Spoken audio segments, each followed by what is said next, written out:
If he just got him to a bowl and won 6 games next year, that'd be an accomplishment. I think Deion might win 3-4 games next year. Y'all think Ward will get an NIL deal with Battles in? I don't see why he wouldn't, but we'll see. I know Ward was out there practicing today. Now, we've already addressed that other transfers guys have been out there practicing, so that is not it doesn't necessarily mean anything, but these guys just played an entire season together and both got plenty of opportunity. Hell, if Ward doesn't get hurt, Ward rushes for, so I'm sure Ward is. I'm not saying he won't transfer. We talked about it. Like, somebody at that running back room might transfer. It could be Ward. Yes, sir. Okay, get your iPad. But I think Ward knows. I think Ward and Benson just complement each other. That I don't think either one has to transfer. And then even when you look at Toafili already signed with Battles in, right? So we can put his transfer rumors to rest. And I think that has a lot to do with the fact that they use Toafili in so many different ways. Again, Toafili we did the number last week on this show, like over 800 yards of almost 1,000 yards of total offense from receiving and running. So plenty of they use those running backs, man. They use those running backs. Hey, I appreciate you, Pradix, for coming through and kicking it for a little bit. That's an L. Then again, we don't know what TCU will be next year, but you can assume that's an L.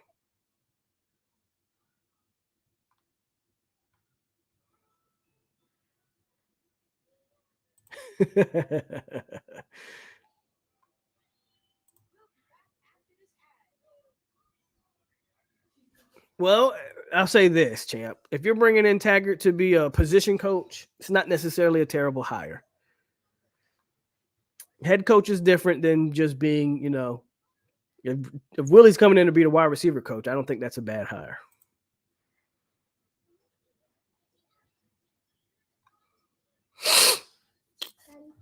Yes, Adrian. Go.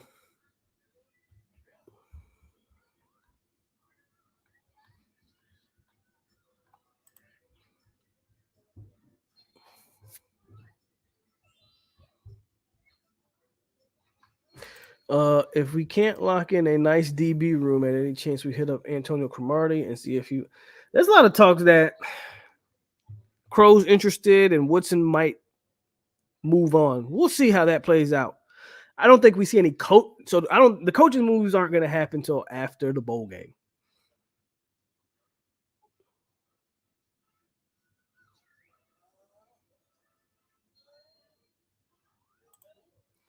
Yeah, Bell's also not 6'5" though, so it's a give and take. Excuse me, it's a give and take there. But I do like Bell and Biscuits complementing each other. Is Burrell even a running back? I don't think Burrell transfers either, because I think Burrell had surgery. It would not be in his best interest to announce his surgery and then hit the portal. I'm not sure you have a lot of takers there, and there's 1,000+ in the portal right now. I'm not sure Burrell finds a home. He may not. But Burrell, I stay unless I'm like completely being kicked out of the room. Burrell might be the guy that they move at tight end too.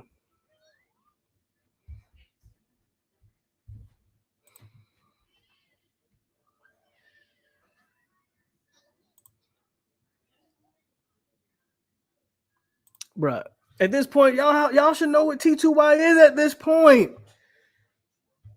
That's why I comment on most of his videos and I troll right back. Bro, it's a troll. If you're taking, and I'm not saying you are, Joe, but if you're taking anything that seriously comes out of T2Y's mouth, or anything in regards to Florida State now, whatever he says about Miami, that's different. If you take anything he says serious about Florida State, you're just doing that to yourself. Laugh, hit the like button, and move on, man. Like, it's not serious. We all want Baxter. The longer this draws on, the less I think Baxter's happening, though. What up, James? Might go to Fuller first. Well, let's put it like this. If Woodson leaves, then you're going to need to replace an on-field coach. So where do you replace it at? Oh, you mean Corey Fuller? Maybe. You could do Corey Fuller. Maybe you bring in Crow to fill Corey Fuller's spot. Like, there's things that can be done. Things that can be done.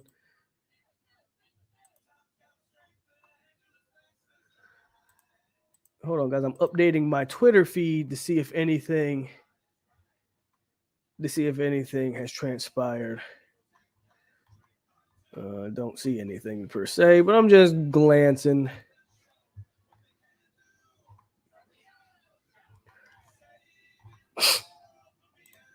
What else y'all got? Terrell, what's going on? I get a kick out of T2Y posting if you cook Blake. Funny as hell to me. And if you don't see it funny, just again keep it pushing. That's the way I look at it. It just gets me to people that take it serious. You know? I think he's talking about Corey Fuller, man. He ain't talking about your defensive genius, bro. When is Norvell's extension being announced? We need to. I think that's the next step. I think I talked about that a month or so ago, if y'all remember. Like, what steps does Florida State need? What do we need to do to continue this momentum? And it's more than just recruit players. Can we increase our off-field staff? Like, where are we investing? You know, I'm so happy to see this new NIL because this NIL is, for all accounts, big money, you know. But can we, and I'm not saying we need I mean, it would be nice, but I'm not necessarily saying like we need a Bama size staff, but can we continue to add to the off-field staff? Those things matter, like off-field staff and all that. That stuff matters. That stuff matters. And does anybody have any gripes with Mike Alford? Since this guy's took the job, he's made moves after moves after moves. Thank God we have a real athletic director, y'all. Like, people keep saying Mike got us. No knock on Norvell, but the real Mike that got us is Alfred. I think Mike Alford got us. And in turn, Mike's going to be successful. That's the head coach. But I think Mike got us for sure, but I think it's Mike Alford that got us. You feel me? That's just me, though. Y'all think Gaddis goes or stays?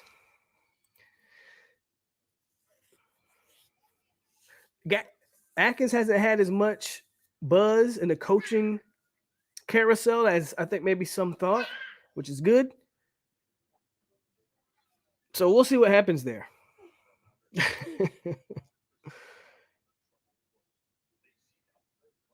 We'll see what happens with Odell. I've stopped calling for Odell's job.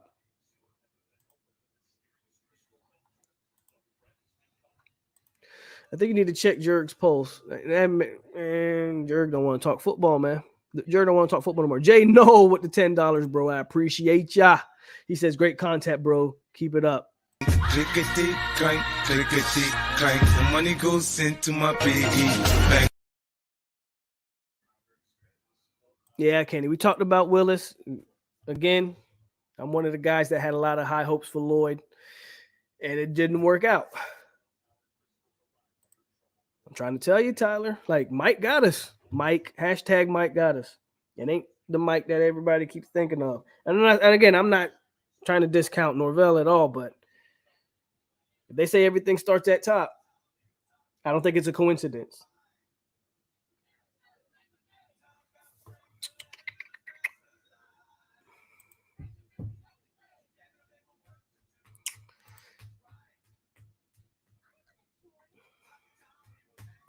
I think Gaddis stays too.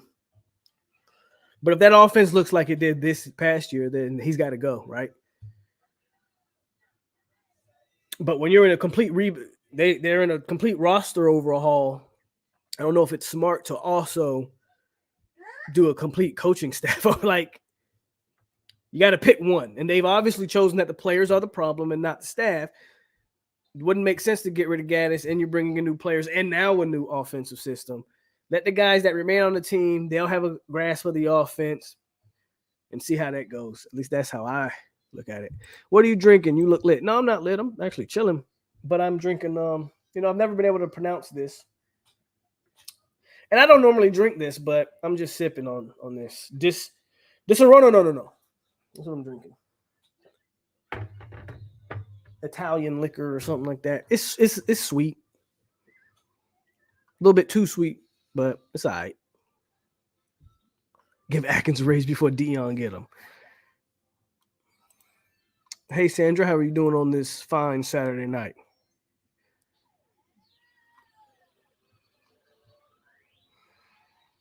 Do we lose any more on linemen? We could. We could. I mean, you lost Orr, you lost Willis. I've talked about it for a while. I mean, Schrader, Herring, those are a couple names that they're from the previous regime, and it wouldn't shock me if they say Sapp and Early and Charlton and some of these guys are just have passed them on the depth chart. No. Yeah, that's what I'm drinking. It wouldn't shock me. So we could lose another O lineman or two. Before it's all said and done, I would put it at 60%, 60-70% that another O lineman hits the portal. When I say all said and done, that means after spring ball as well. John says he's going to ask a stupid question, but I'm going to read it. Are Nosefen happy or disappointed in playing? Okay, good question, John. I thought it was going to be a troll question, so I apologize. I think we are disappointed. I think we're happy that we know. And listen, let's talk. And we got a whole long time to talk about this bowl game, so that's why I haven't really addressed the bowl game. That's going to come, and I'm not going to spend the next 2 weeks talking about the same talking points. But quickly, Oklahoma has guys hitting the portal, and they have guys opting out for the draft. And they were a 6-6 football team on top of that. We should boat race these guys, if we're being honest. This game probably shouldn't be this game should look like, dare I say, John, 45-3. But seriously, I think people are disappointed because we deserved to have played Texas. We deserved to have played a team that was better than this. But I think FSU fans are going to be happy to get to 10 wins. I think FSU fans are going to be happy to have the team on national TV doing what they're supposed to do. I understand why the Cheez-It Bowl picked these two teams to sell tickets. Oklahoma, Florida State, and any other time, that's huge. That's a big matchup. But obviously, they're 6-6. Any other time, Oklahoma, Florida State, that sells. So I understand why they picked those two teams. I do think most Florida State fans, though, they feel we deserve. I personally want to see us test our mettle against. I wanted to see how much better we got. When we played those 3 ranked teams on our schedule, we lost. We gave one game up, and we had to try to claw our way back in the other 2 when we fell short. I wanted to see if we learned anything from those games and if we were ready to, could we beat head-to-head? I mean, that's what I wanted to see. We won't necessarily get a chance to see it, though. Well, that O-line for sure was banged up.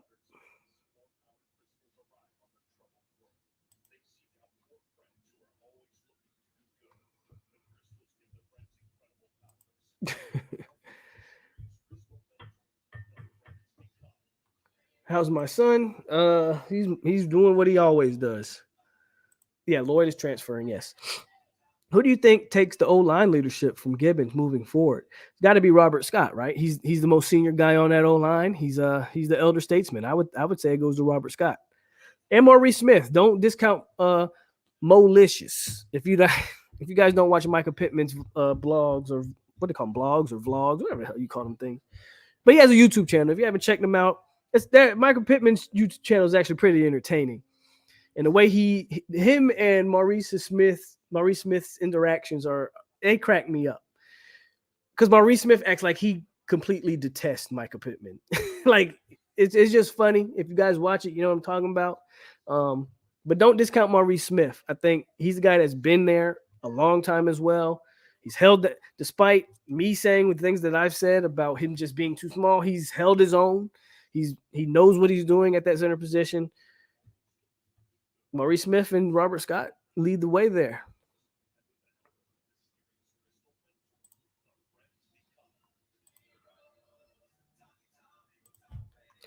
That bowl game is a slap in the face, but I will say that the last time FSU played Oklahoma, Snoop Minnis got knocked out in the end zone. The last time FSU played Oklahoma, no power, that when Snoop Minnis wasn't on the team, bro. EJ was the quarterback. 2011? Was 2011 the last time we played Oklahoma? I think it was 2011.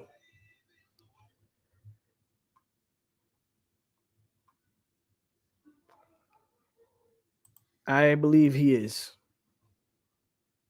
Scott coming back is massive. The vlog, yeah. Like I said, if you guys watch it, is I give Michael Pittman a lot of credit. He's very those vlogs are pretty entertaining. And again, his interactions with Mo is funny. They haven't committed yet, but they're still in Tallahassee, to my knowledge. What position are we talking though, Timmy? Give me a position, and I'll answer that question.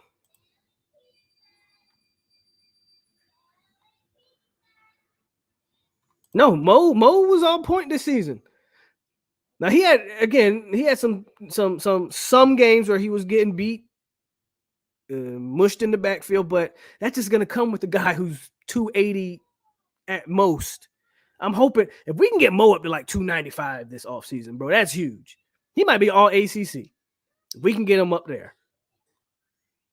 I haven't heard anything on Caden Lyles either. Right. I don't know why he said Snoop. Molicious, man. Love his vlogs. Yeah, they're entertaining. Yes, they are. I'm glad. So y'all do watch them. It's good. Definitely go support our players, man, and their YouTube videos. Michael Pittman's is very entertaining. I don't think that's a good question. I don't think so. No, give me a position, Timmy. Give me a position. Let's narrow it down. Because different positions help me out. I've been drinking a little bit. I'm not lit, but I've been drinking a little bit. So help me out. Help me help you.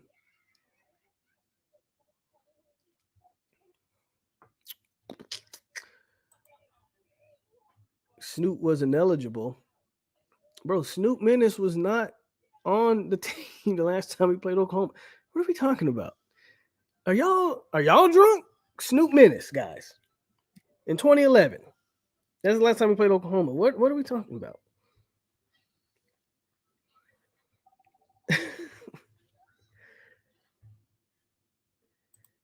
Corners. Corners could see a glow up. Since Will gave me a position, we'll go with corners. Tim. I look for Duke, man. Omarion Cooper's got to have a bounce back year, right? He was a guy that I think a lot of us thought was going to be locked down. Like, he played so well as a freshman, and the sophomore slump came, and also he dealt with injuries, and I think that had a lot to do with his sophomore slump. I think Omarion Cooper coming in next year and going back to form would be huge for us. So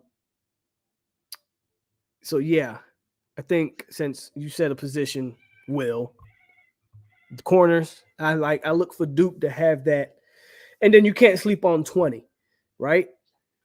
20 gets more opportunities. We expect them to succeed. It wouldn't shock me if 20 was starting opposite of Ronaldo Green at some point next year, right? So those are the two out of the DB room, or at least out of the corner room that I would expect. Safety, I mean, if we could say Shaheem, but is that even like at this point you're expecting that from Shaheem, right?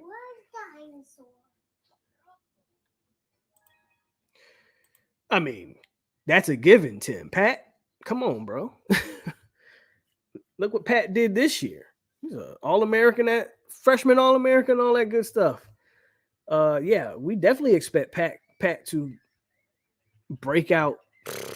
I mean, I think My opinion, Pat should be the starter opposite of Jared Verse if Verse comes back. No knock on D-Mac necessarily. But D-Mac, you go to the rotation, but Pat gets the start.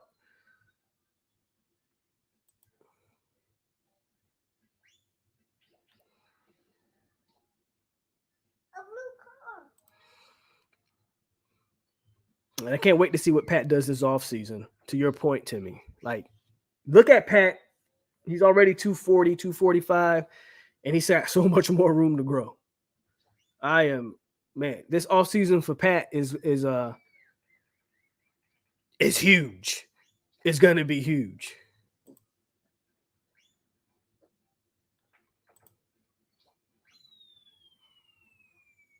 You good, no power. I was just like, Snoop, menace. But you good.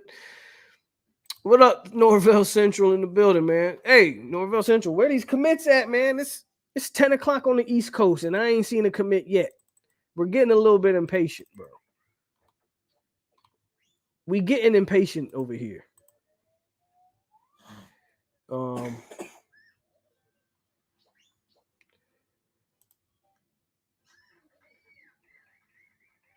Hey, that green apple. Hey, that apple crown.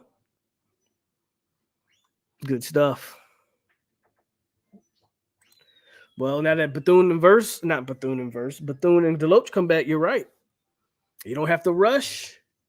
You don't got to rush Omar Graham, who I think might be, let's give some love to DJ Lundy. Lundy played how I thought he would play. And that's, you guys know I wasn't a fan of Lundy as a starter, but him being able to be used in rotation with the two linebackers really helped Lundy's game. It really helped his game. And him coming back is a big deal too, which I never expected Lundy to necessarily go anywhere. But that lets Omar, and we'll see. I think Omar Graham might compete for some playing time next year, but we'll see. Brandon Gant still seems to be. Can Brandon Gant put on a little bit more weight? And I mean, he was effective at times when Brandon Gant was in there. He's just undersized. So we'll see what happens with Gant. They still got some guys. I don't know if any of the freshmen can see the field, though. I like this Virginia kid, man. If you go watch his stuff, I really hope we pull that one out. Man, a linebacker room might be turning a corner too, man. And it all starts with getting guys back. William's like, yeah, man, where these commitments at? They usually commit around the day of departure or day after. Very rarely do you see commits during the visit. I don't know if I want to hear that, man. We want them to commit now. Polk, you're a day early on the commits, so you think it's gonna be tomorrow? Okay. We'll see, man. We'll see if Sunday people start dropping these commits.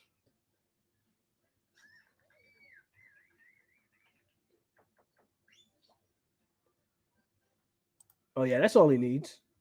Pat get up to 250. That's all he needs. Gets to, at fullback. I'm gonna say. So here's the thing. I'm gonna say under, but I'm gonna say under if we get Bell, because I think they're gonna be able to do things with Jaheim Bell, who's more explosive than DJ and just as big. That they want to do. If you don't get him, then maybe slightly over. But if you get Bell, I think they're going to be putting Bell in like wildcat formations on the goal. There's a lot of things that they're going to be able to do with Bell. So I'll preference my prediction on that. I'm going to say under. I'm going to say under 10 touches, but over 3 touchdowns.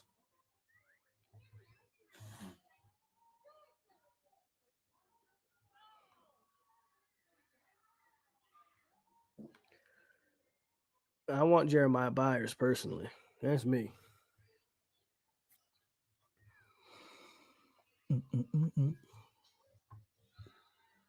Y'all hit the like button, man. 100. We've had up to what 140 some odd people in here.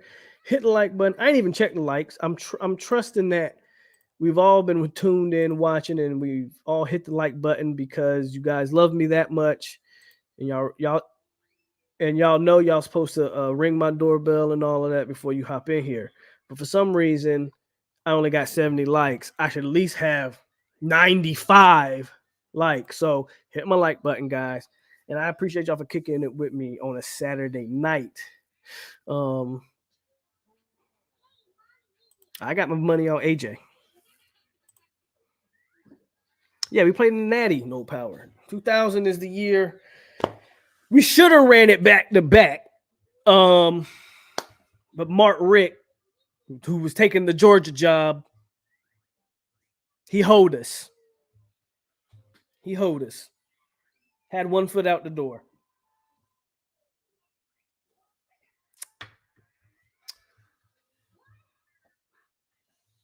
I think Byers is going to come in too.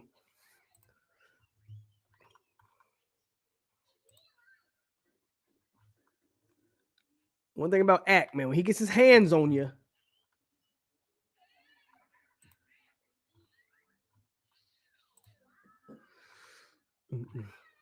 just checking my Twitter feed. You never know what nuggets pop up on the Twitter feed.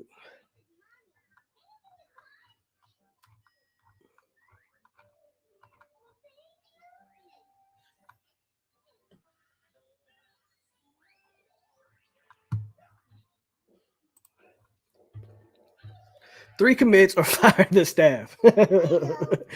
Under. Bell is touching the rock in the red zone. No, that's what I said. If we get Bell, I think it's under. Because I agree with you, Lewis. Bell's touching the rock in the end zone.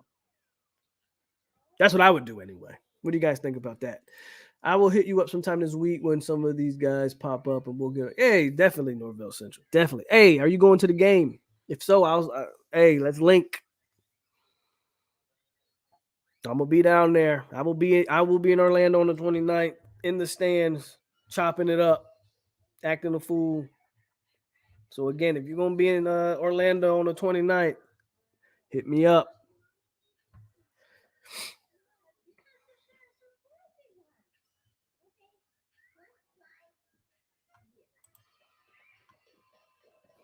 I think the consensus is I think a lot of people around the program, the consensus is that Dent is coming back, which I think is a surprise for some. But a lot of people feel like Akeem Dent's actually coming back.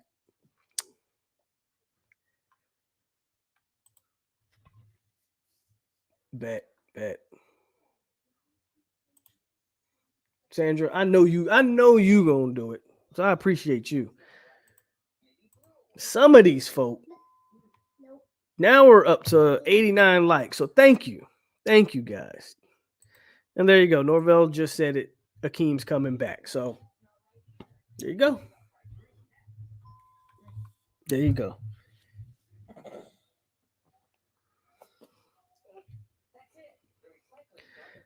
That's why they're called insiders, man. I don't know. That's why I'm not an insider. I just get on here, drink a little bit, and talk junk. Sometimes I say some smart stuff. Most people probably think I say stupid stuff. I don't know. Those who choose to come in here, kick it, there's something about me that you guys like. So I appreciate y'all. But again, remember, I don't know anything. Just to be clear. I just completely speculate. Sometimes I just get it right.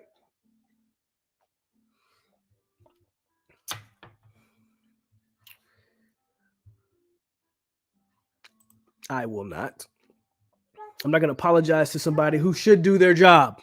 Thank you, Adam Fuller, for doing your job at Florida State. Florida State should be wielding a top 15 defense because it's Florida State. Thank you, Adam Fuller. I will thank you, but I will not bend the knee. Hell no, I will not. I wish it would be there for the bowl, but going back home for Christmas, well, that is home for me. So, yeah, I'm going home after Christmas, but Central Florida is home for me. So, Terrell, wish you could be there.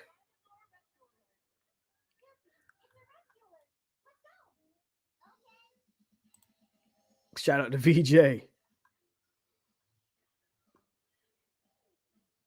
Tennessee is willing to take 2 tight ends, and Auburn is involved as well. We'll see. I told you. See, again, I don't know anything, guys. I'm not an insider. But what did I say to start the show? I wasn't confident in Morlock. I don't necessarily think we get him. I feel good about Bell, not so much about Morlock. There's other teams involved there, and that's fine.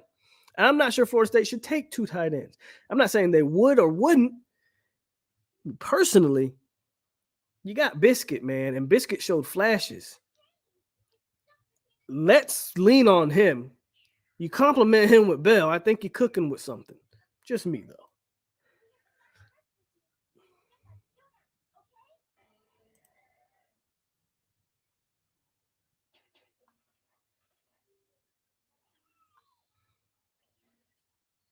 That's what I'm saying, Tyler. That's what I'm saying.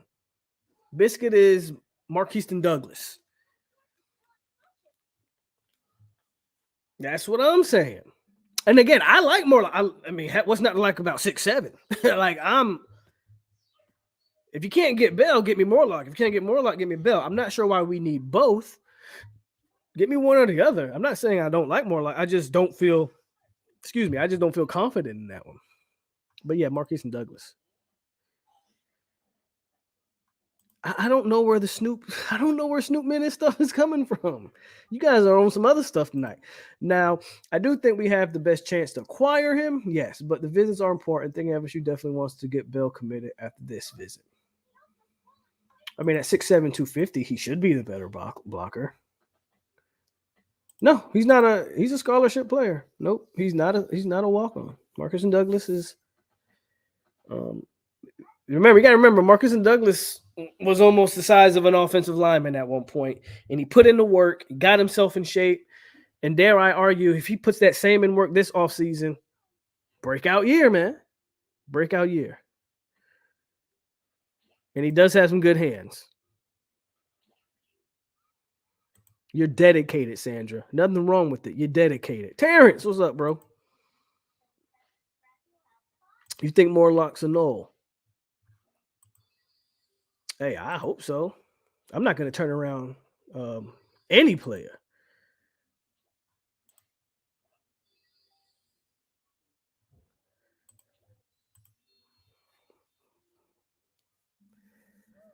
Who is Snoop Menace? Briley? Briley, how old are you and how long have you been a Florida State fan, bro? Bring in the co-host. They want me to bring it. Terrence, are you available? If Terrence is available, of course he can come in. I just didn't know if Terrence was doing something. And so I didn't reach out. I probably should have, Terrence. I apologize. But if you're available, bro, I'll send you a link. Let me know. Brian Courtney is someone that the staff is grooming at tight end. They want another year to develop him. That's why they want both. It makes a little bit of sense. Okay, that's fair. That's fair. I'm just on the thing of like, you got him on scholarship, bro. Let's get some use out of him. But I hear you, Norvell Central. So I'm going to ask you a question, Norvell. This is a rumor. Don't know if any truth to it. I'm just going to ask you, since you know these things. Any validity to potentially Courtney moving to not tight end, sorry. He's already at tight end, to linebacker. Is that any truth to that, or is that just a rumor that got started?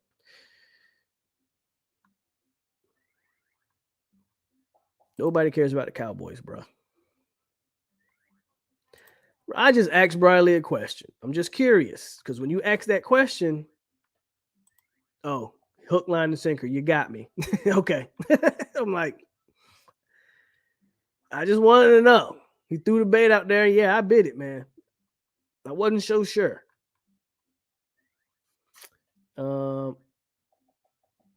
Johnny, I feel like Johnny's done a couple interviews this year, not a ton. I'm interested to know if they are a package or not. Thank you, Peter. Hit the like button, by the way. But like Peter said, I'm just a light-skinned dude on YouTube.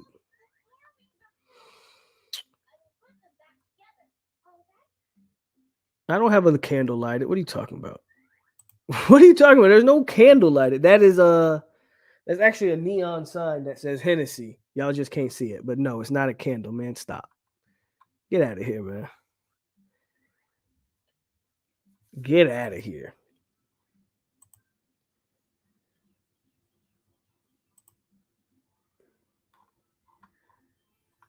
I think Terrence said he needs 15 minutes, so I'll drop you the link, Terrence, and you can just come kick it whenever you're ready. Because I don't know how long I'm gonna be on, but we still got a room full. People still engage in the conversation, so.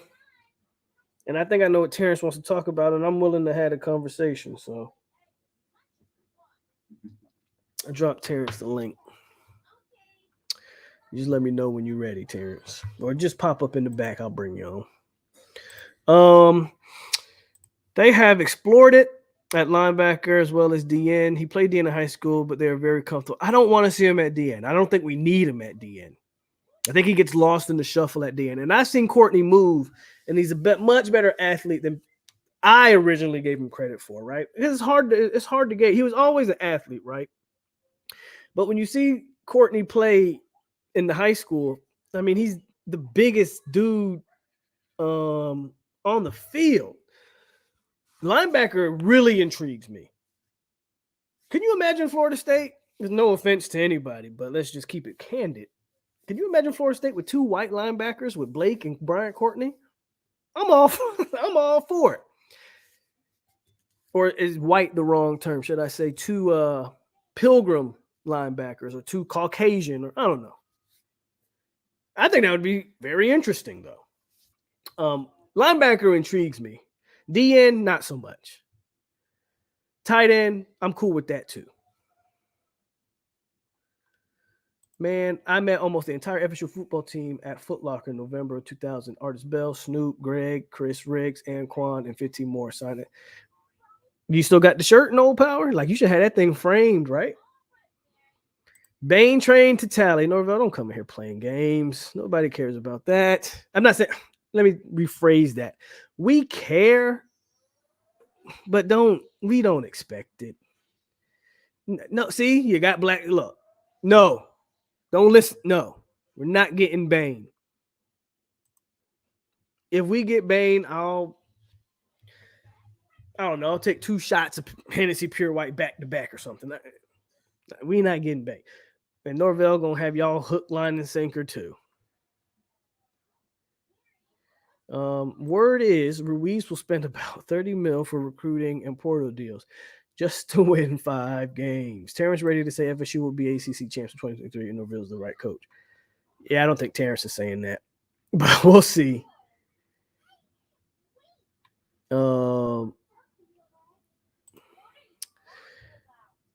Okay, yeah, that thing's got to be framed, right? Better chance than people think. Okay, see, he's getting y'all. He's getting y'all with this. I'm not biting, but I know there's gonna be a lot of y'all biting that. We'll see. Oh hell, somebody done brought up Dustin Hill. What up, Pat?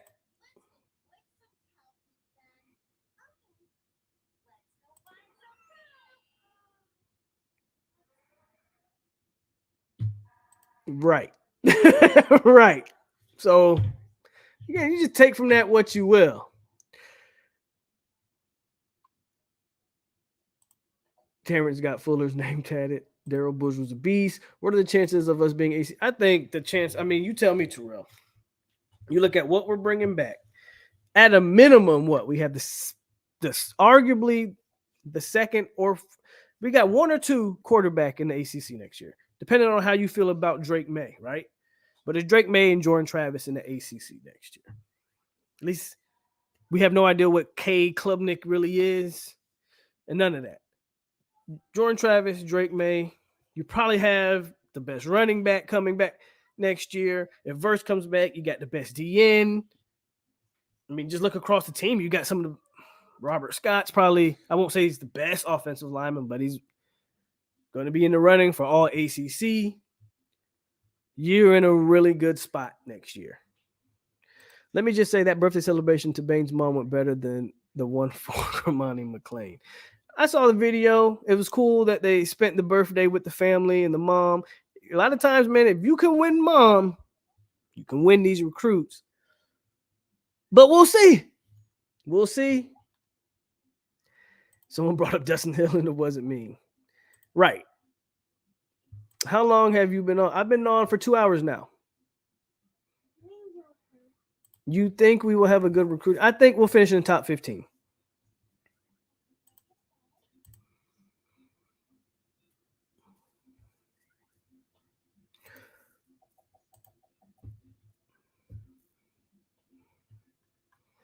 We are ACC champs next year. Everybody else in the conference is picking up missing pieces. While we already have our pieces, them boys already talking about 2023 to the media. I mean, this season's done. And I don't want to disrespect Oklahoma, but they're 6-6 for a reason. Did you watch them? Did you watch Texas skull drag them? Like, we should blow Oklahoma out. But the man of the hour has just popped in. Y'all been asking for him. What up, bro? Was good. I guess I'm the man of the hour. I'm trying to switch this right quick. Speaker. Did that work? I don't know. Let me get Dillard's secret shopper. Bro, you gonna stop? Don't disrespect my guy like that. But anyway, I'm gonna give you what you want, but don't disrespect my guy like that. Yeah, more money. Yeah, more money. Yeah.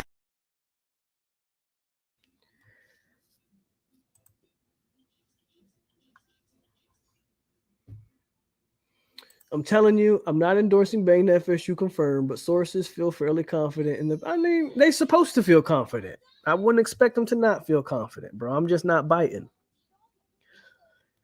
We can't hear you. Are you talking? We can't hear you. You're muted. Do y'all hear echo right now? Do you hear is it echoing back? I don't hear echo. Do y'all hear echo? No, I just want to make sure because I got the headset on. Like I'm using the mic, but apparently it's still playing the sound through my computer. But whatever. I don't hear echo. I kind of hear myself though, but I don't hear echo from you. I'm gonna change to a different headset, right? Well, they say I'm good. Yeah, but when I talk, You hear yourself? I faintly hear myself when I talk. All right, yeah. I'm gonna change to a different headset. Give me a second.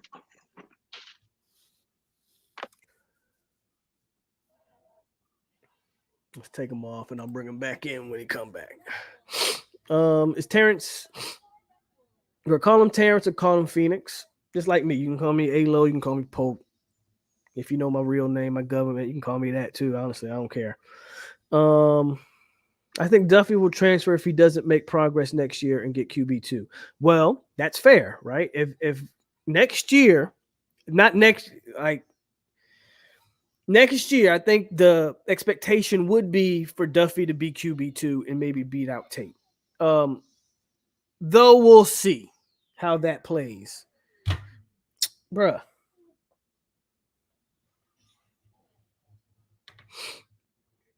Well, even if we beat Clemson, we're gonna have to probably play them twice. Okay, he's back. Probably gonna have to play Clemson twice next year. Go? Oh yeah, you sound a lot. That's better. Yeah, I don't hear nothing now. Sound real good. Yeah, we can beat Clemson twice.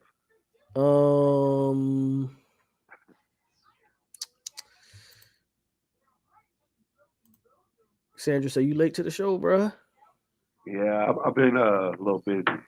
I thought you might have been busy, so I didn't really bother you. Well, I'll leave Wednesday. Okay. We head out Wednesday. This motherfucker. But we talking about the ACC championship game? We talking about whatever, bro. So what you want to talk about? Nah, so I mean that I think we can beat Cade Clemson. We've been jumping all around tonight. We beat that guy. That's the quarterback at Clemson next year. He's very beatable. Y'all thought DJ was trash. Well, y'all thought DJ had the tools and just couldn't get it done. This K Klubnik is about as mid as it gets at You quarterback. think so? Yeah. I don't. When I've watched him, I haven't really seen. From watching him in high school to even now, like he's about as mid as it gets. I told you, Jackson Arnold outplayed him. Very Jackson Arnold. Arnold. Did he win? Did they win tonight? They played tonight, right? Oh, I didn't even see it. I didn't. It happened at like 2:00. Pretty sure they played. That's today, not even the state championship game. I don't think. Oh, it wasn't I think it was the semifinal. The state championship game happened next year, I think. You probably hear my son's iPad. I was about to say that ain't me. Yeah. Champ say, Terrence, you ready to say Norvella's the man? I'm ready to say he'll be an ACC champion next year. So you're not gonna say Norvella's the man? I mean, I'm just asking. No. Okay. I need to see him do it.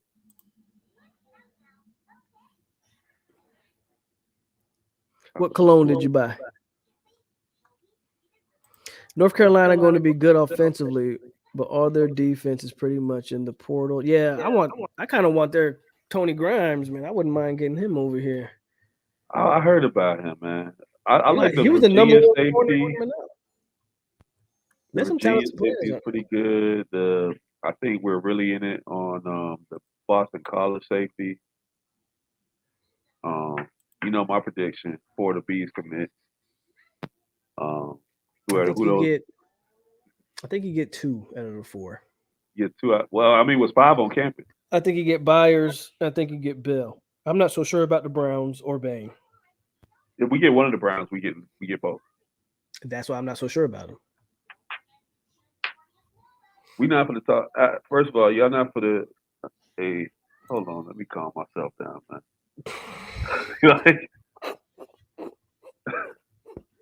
I'll just say this: Deion don't owe them boys nothing at all. Not nothing. Jackson State. He don't owe Jackson State a goddamn thing. I agree with that. I said that. I agree. He don't owe HBCUs a goddamn thing. Not with the way that other schools started was just disrespectful to him. They made him into the big bad wolf. Like, even though he was out there trying to help other schools, anytime he spoke on certain things that were going wrong, which I know, having attended the HBCU, is true. Oh well, he talking bad. Stop. Deion must be the money. He went and got his money. Goddamn me. This man always got an excuse. Who? What is look at the chat. Ain't nobody. But I mean, we can talk about Deion if you want to. To me, it's not so much of him owing anybody anything. I just what he said. Man, coaches say so many goddamn things, bro. Man, okay. Jimbo left us with a Christmas tree outside. We ain't talking about Jimbo. Jimbo. On him. But we ain't so talking you want to about go Jimbo. in on him? I said sticking to his word, but don't talk about what he owed. What he did to where he is selling. No, I said that. I said if any Jackson, Mississippi should not have any issue with Deion Sanders.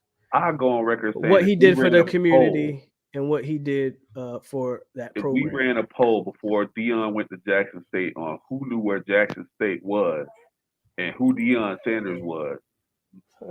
More people would know who Deion was than what about Jackson State as an HBCU. More people would know and I'll put it blankly. More black people would know who Deion was. More people in America would know who Deion was than they would know about Jackson State. He put them on the map. They were not even a top tier HBCU. I agree. And talk about they gave him a chance. Deion could have got a job as a coordinator. Well, that's not what he wanted to do, though. Exactly. You could say he could have, but Deion didn't want to be anybody's coordinator. He didn't want to be anybody's DB coach. He didn't want to be. So he wanted to run a program, which is what Deion. Jackson State gave him the opportunity to run a program, and all of that can be true, bro. And you know what else can also be true? He exploited the culture for his opportunity. That's true. And guess what? Jackson State took advantage of it, and they milked them. They got the program built. They got facilities. They got all this stuff. I have a hard time believing Deion didn't know what he was signing up for, bro. He took that job. He wanted. He took that job. He knew like this was. He was gonna have to invest his own money into this. He knew what he signed up for. Okay. So he invested his own money so like to get the backlash that he's getting, man, whatever. Wrong, Joe. What the fuck? North Carolina A&T. Stop it. Like you're maybe top 5, maybe. Band is mid. Huh? The band at North Carolina A&T, maybe top 5 too. Who's the best HBCU of all time? Fam. I was about to say Fam or Grambling. I mean, you can say Grambling. I was about to say Fam. Howard as a Howard, like those are like top 3. So Southern is out there. But that's neither here nor there. Somebody else asked me something else, and I want to mention it real quick. Where's that? About Travis Hunter. First of all, Travis is going to Colorado, obviously. Would I have wanted Travis to come? Of course, bro. Hell yeah. I'm still waiting on that. I'm still shocked that transfer portal note ain't dropped from him yet. Like I'm still. Oh no, he's gone. He said he's going to. But he hasn't hit the portal yet. Is my point. I fully expect him to hit the portal and go, but he has not officially hit the portal yet. So I don't know. Maybe he might be finishing up some classes or something. I don't know. But he hasn't hit the portal yet. Hell, Shadur hasn't officially hit the portal yet, and maybe they're waiting until after the bowl. They do have that. What the SWAC championship or whatever they won the SWAC championship game. No, they got the bowl that they. Or maybe it's just the bowl. What's the name of that bowl that they played in last year and they got blowed out in? They still have that bowl game. They do. It's an all HBCU game. What's the name of that bowl? Y'all know what I'm talking about. I just don't remember. They still have one more game left. I think it might be against. I forget who it's against. North Carolina Central. Celebration Bowl. Yeah, there it is. They still have the Celebration Bowl. So maybe they're just waiting until after that game to drop the notes. So they're going to play in that game? Yeah. Deion's coaching that game. Oh, I had no idea. Yeah, he's still coaching that game. Are they going to pay him his bonus? He's made that clear that he's still coaching that game. Don't ask me. I don't know if they're going to. I want to know if they're going to pay him his bonus. No idea. Just saying. Hunter and Shiloh love JSU and don't want to transfer. Shiloh ain't really got a choice in this, bro. You talking about Shadur. Shiloh going where he's going. Like, Shiloh ain't going nowhere. He's already transferred once. He can't still. Oh, he don't have to use a year, and I think he's already a senior. So you don't have a red shirt? He was at Shiloh played 3 years at South Carolina. He don't have Shiloh Sanders already did time at South Carolina, got his free transfer to JSU, and I don't think he has a red shirt year. Who knows? Shiloh don't really have a choice in the matter. Just like boxing don't have a choice on Travis Hunter either. So. Who? Boxing monster don't have a choice on whether or not Travis comes to FS. Why wouldn't you want Hunter, boxing monster? Because he's an idiot. that's the only legitimate answer. Like anybody can say. Like, that boy's stupid. Just take care of Deanna. Hey, I he's thought dumb. He lost one toe. He lost 2. Harder game next year, LSU or Clemson. I think LSU is going to be a better team. LSU. Yeah, I think LSU is going to be a better team next year. I think that decides how. Year 2 under Kelly is going to be interesting. I think the LSU win kind of sets the tone that, okay, we're a favorite to be in the playoffs. Well, I say that, yeah. If you beat LSU, everybody's going to look at you in like Orlando. No reason. That is a big benefit that we're playing in Orlando. We played the away game already and playing in Right. New Orleans, so it's a big benefit that we got playing that game. Basically a home away from home game, and we got to win that too. So the other thing I wanted to mention is everybody wanting to run it bike. We still waiting on word from Verse, right? I think that's coming though. I think Verse comes back. The bag got to drop. And I would like, I, well, here's the I thing. know. And I would like for Jerg to bring his bald head ass on here Come on, because he follows, he follows the draft pretty heavily. yeah, I'll say he has a lot of knowledge on that. So. And I think there's a lot of talk, but I think when it comes time, I don't think Verse is a top 25 pick, bro.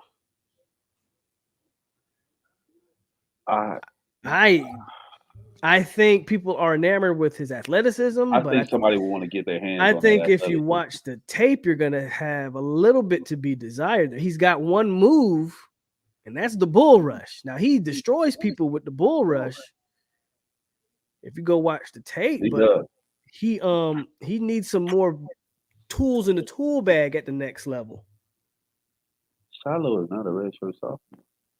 Shiloh, y'all talking about Shiloh like 24. There's Shadur and then there's Shiloh. Shadur is the red short. Shadur is the red shirt. Not even a red shirt. Yeah, I don't even think. Yeah, Shadur's been playing since freshman.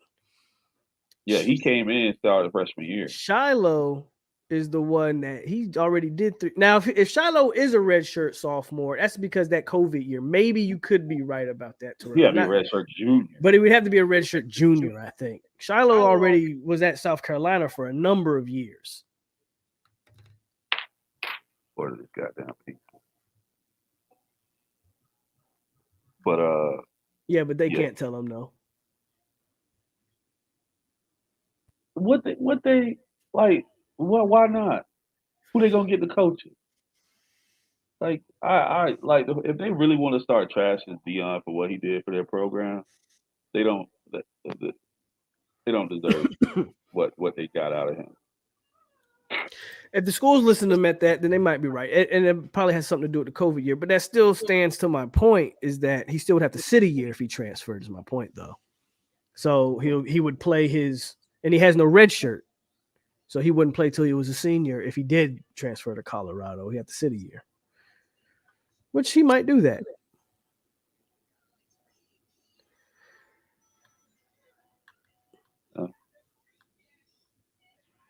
Relax, Marcus, bro. Verse needs to be recruiting if he leaves. It was hyperbole. Shiloh was 22. The amount of false, bro. Okay, Marcus. Hyperbole, bro. Like, relax. I'm sorry for false information. Motherfuckers elect politicians that tell you lies all the fucking time. So you said he was 24 and he's really 22. Yeah. Shoot me. Oh, goddamn.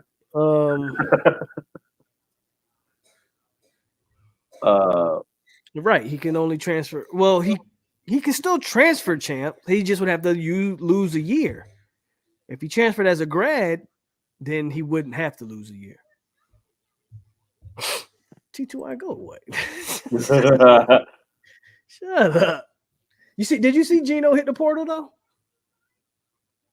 Who? Gino English. You know, that walk-on quarterback. What are you supposed to do?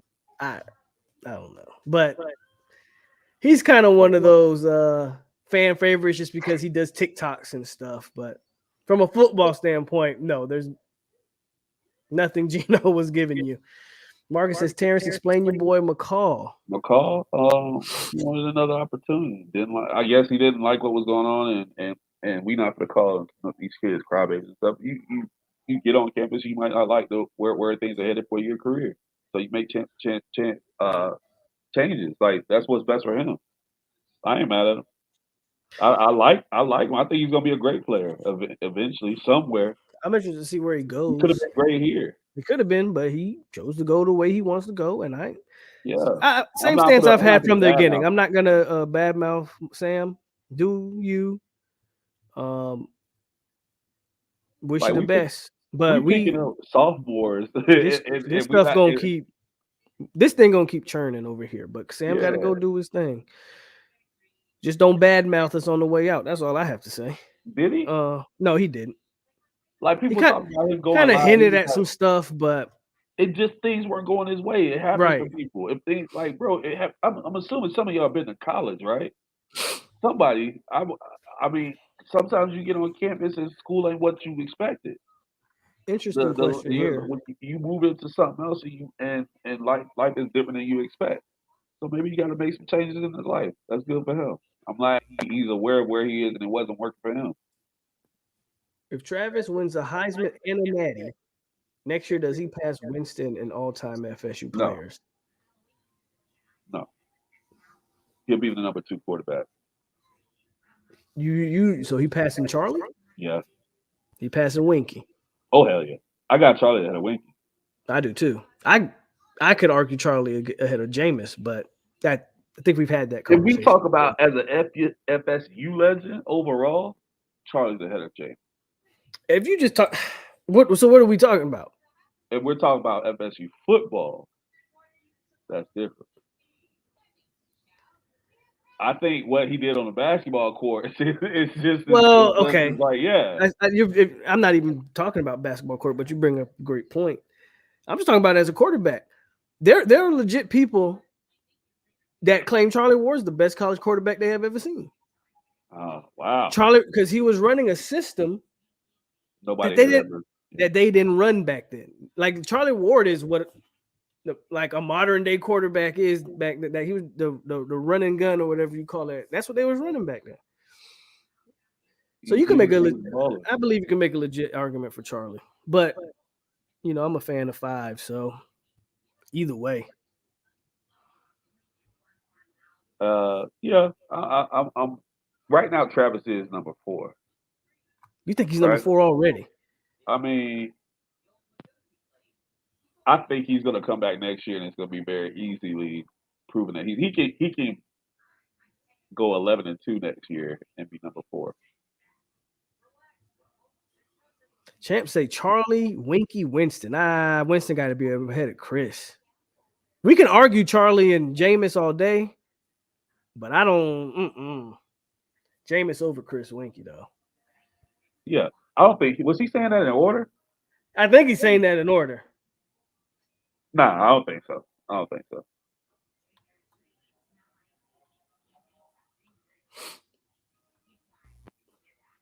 JT will be remembered more favorably because he would have pulled this team. That's where JT gets a huge plus. To pull us out of the doldrums and to actually win a natty would be insane. Yeah, and that's what it comes down to. It would be insane. That's what it comes down to. Like, look at where we were when he started out. What Mario? Who will win a natty? At what?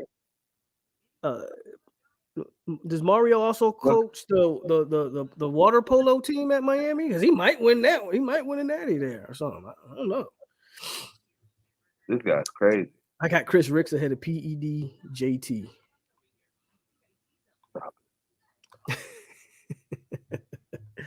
Hey man, I'm gonna hit these people up out your bootleg internet and get you disconnected, bro. Keep talking about JT. Blackman, Hornibrook, Golson, Milton. We dealt with that. We did.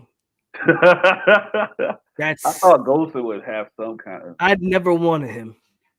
I thought he'd be okay. Never wanted Everett Golson. I thought he'd be all right. I'd take James Blackman probably out of that whole mix. Really? Yeah. Out of those 4, yeah. Yeah, you're right. Because the Mackenzie Milton we got was a shell of himself. Yeah, you're right. Never a fan of Everett Golson, and Hornibrook is Hornibrook. What was that? Yeah. So that was an interesting situation. I don't know how we ended up with him. Where did he come from? I forgot. Hornibrook came from Wisconsin. No other FSU Cubby would have done it like that. I'm not sure there are many players to ever do that. Charlie Ward and Jameis. Nobody else had to do that. Yeah, nobody else had to do that. That's to Nobody else has been in a position where they had to do what Jordan has done. hell. Jameis took over a loaded team and took it to the next level. I mean, same thing with Charlie Ward. Go look at the 93 team, loaded. Chris Winkie played with P-Dub and them boys. So, yeah, nobody had to really take it from nothing to something. So,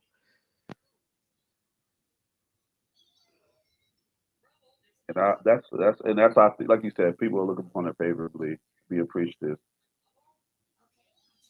So I'm with it. I still don't think JT's number 4 though. I think who's number 4? Ponder, you saying? No. What about Casey Weldon or I mean, there's some guys that you could still throw up there. I think. Yeah, I don't know if I could put JT. And just to be fair, yeah, Cannell. I mean, there's some guys that you could still put up there over JT. Busby. And even y'all know I'm not the biggest EJ fan, but I'll be fair to EJ. He did win 3-4 bowl games. Let me see JT win a bowl game. Yeah, let me see JT win a bowl game, some stuff. The book's still out on JT, but I said it against Florida. I thought that was maybe the single greatest performance that we've had from a quarterback since Jameis for sure. Chris Winkie did beat Mike Vick. Peter Ward beat Mike Vick. He sure did. Dub took that game over. That was all. It was the punt return, that deep pass down the middle. Broke the tackle afterwards. How's it? All that was Peter Ward. I think Francois had a ton of arm talent. Unfortunately, he didn't get a Jimbo that was invested. No, Francois wouldn't have been on the level of Jameis, though. No. I think Jameis' arm talent is by far. Well, Winkie was also 32 when he was playing for us. No, don't say that. He was like 26, man. Oh, my bad. Don't say that kind of thing. The amount of misinformation on this. The misinformation is not allowed. Was he the best? Say it again. Was he the best arm though? Winkie? I don't know. Was he? I mean, he's a baseball player, but so Jameis had a hell of a. I mean, Jameis was a baseball player, so. They both are up there. Who do I think 2013 team number will get retired first? Ooh. Well, it's got to be 5. It should be. Wait, we retire numbers? We retire numbers, not jerseys. Meaning, we retire the number, but the number can still be worn later. Oh, okay. I was about to say, I don't consider Peter Ward's number is retired. Say, yeah. The only jersey that's retired is Deion's, that to my knowledge. 2? 2 is the only jersey. When's the last time you seen somebody wear number 2, bro? You're right. Nobody wears number 2. I personally think, Which and this is not a knock on Deion. I've been saying it before Deion took Hunter from us, before Deion went to JSU. I think you should bring 2 out of retirement and make it like a goal for these kids. The best DB should be wearing the number 2, and they should have to work for that. I think that's a great recruiting pitch and all of that. But you want number 2, you earn it. Right, you got to earn that. But if we take Jameis out of the equation, then that conversation gets really interesting. Because you can name a list of guys that were. Who's the second most important player on 2013 team, bro? I have a name off the top of my head. I want to hear what you say. Joyner. That's what I was gonna say.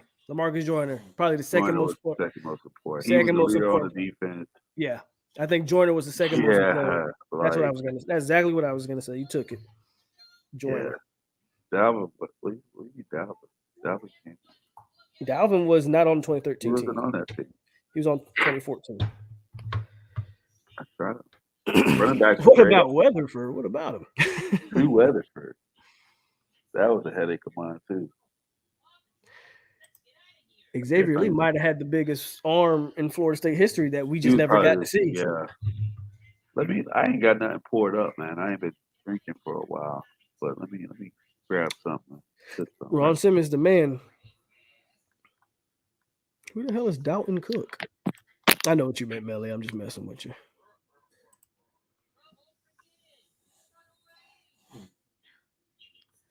Must like that Bobo Wilson. I hate Boxing Monster with a passion, guys. He can't be serious for a second. You think Rashad Green was the second most important player on that entire team? I don't know about that, BG. I don't know, dog. I got Joyner. Joyner or Telvin, I'm with that. Joyner or Telvin. You could say Jernigan was a monster. I just think Joyner was the guy on that defense. If we're going to pick Jameis on offense, I think Joyner is the guy on defense. Joyner or Telvin. Big time Timmy Jim. And I'm as big a fan as number 8 as you'll find, but I don't know. That was the weirdest thing, him wearing number 8. Big ass motherfucker. It worked though. I thought he was on. No, Devontae Freeman was our running back in 2013, bro. Devontae, Carlos, and Wilder. And Wilder. Those are the 3-headed monster we had back then. Devontae, Carlos, and Wilder. Ramsey. Well, Ramsey really is a Ramsey was a freshman, bro. Joyner was so good. That's why Jalen Ramsey could play as a freshman.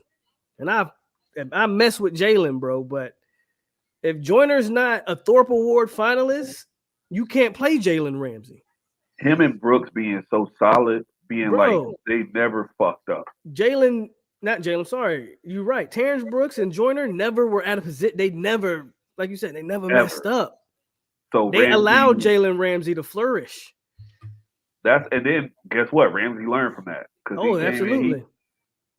We forget Jalen Ramsey had really the most important missed tackle in that national championship. Like, if he tackles your boy there, what's the running back name again? I forget his name.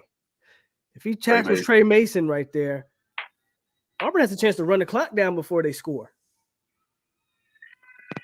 That missed tackle arguably saved the game. Ronald Darby was nice. He definitely was nice. We know the 2013 team. That team was loaded. Absolutely loaded. But I think Joyner's the second most important player on that team. Most underrated wide receiver in FSU history. Man, the Rams as a whole are having a bad season. Most underrated wide receiver? Where you see that one at? Most underrated wide receiver. Oh, I think someone's asking that because I don't know if you saw this one, Terrence, but your boy BG up here said Green was the second most important player on that team, which Green's great, but the second most important player? I really like Green. I really like him. He was the second most important player. Yes. Maybe he was the most important wide receiver.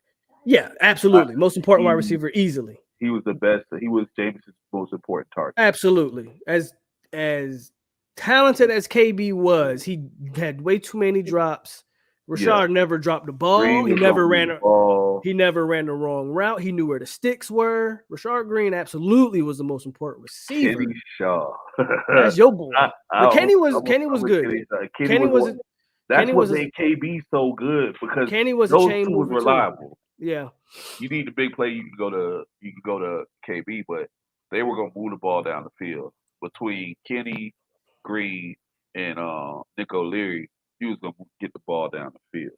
Well, let's name this one. The most underrated wide receiver in the FSU. I have a name off the top of my head. Who you think? So I'm gonna say 2. And I'm the guy we were just talking about, because be all honest with you, I call number 9 the GOAT, but from a number standpoint, Rashard Green might be the greatest wide receiver FSU's ever had. Yeah, the numbers look like it. So you can classify that as underrated. But the guy I was gonna say is Lavernius Coles. Oh yeah, but yeah, he got kicked out. Yeah, I like Crefonzo Thorpe. Crefonzo Thorpe had moments. I don't know. I liked him a lot. Let me think about some other guys. Mario Terry. I think that Snoop doesn't get the credit that he deserves. Who's Snoop? Yeah, I think people like yeah, Somebody but he said was Greg like Carr. he was the correct guy. Like I don't know what do people consider him the third guy in that? Who? Snoop? Do they consider him the third guy in that group? Because wait a minute, What that him? 95 group That group had him. Wasn't it him and Dugans and Yes, sir. who was in that group? Wait a second. Like my memory's got to be fucked up right now because I'm thinking of Snoop 5 guys. Menace. Snoop, the Bernice got kicked off.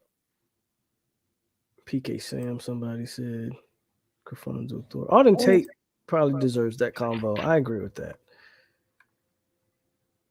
Yeah, he was really good. I think what you're talking about. I'm bugging right now. I must be bugging. Snoop Because Menace. I'm gonna Ron look. Dugans.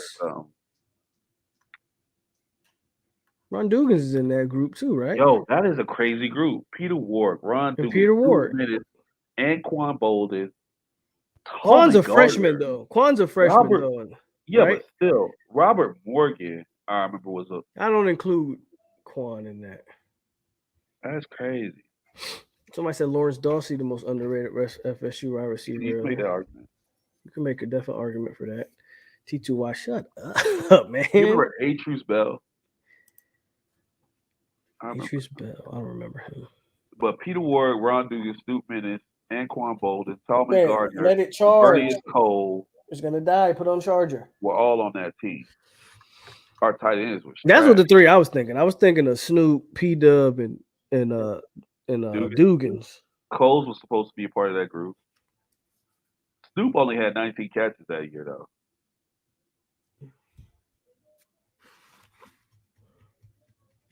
The most underachieving wide receiver.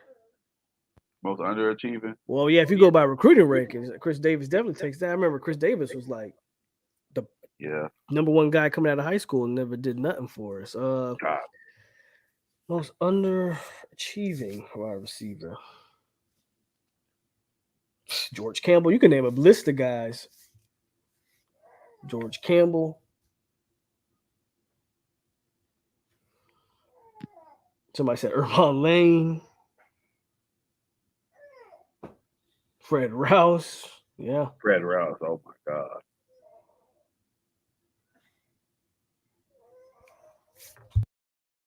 That Fred Rouse is like a headache.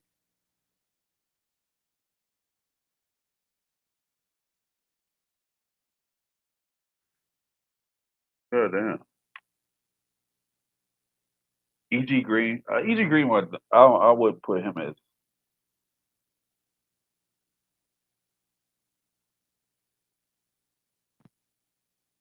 I didn't see an FSU running back in New York tonight.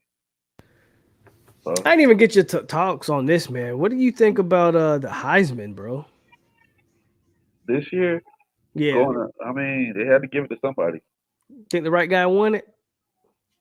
Preston Parker, bro, that underrated. Preston Parker, I forgot about Preston Parker.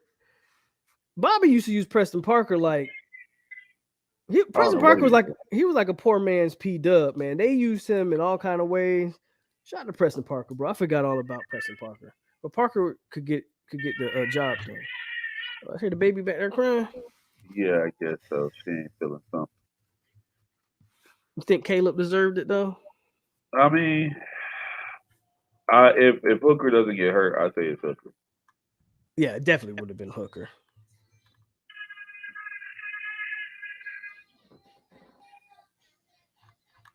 Oh, yeah, I could see that. Yeah, I didn't see TVD in New York. What happened with that, T2Y?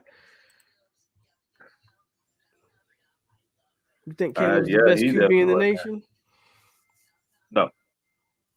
That guy. Y'all really want to ask me who the best QB in the nation is? Yeah, who is it? His name's George Travis. Oh, snap. And I'm going into next year. He's gonna prove he's that motherfucking guy. Now, does he translate over into the NFL? I don't know.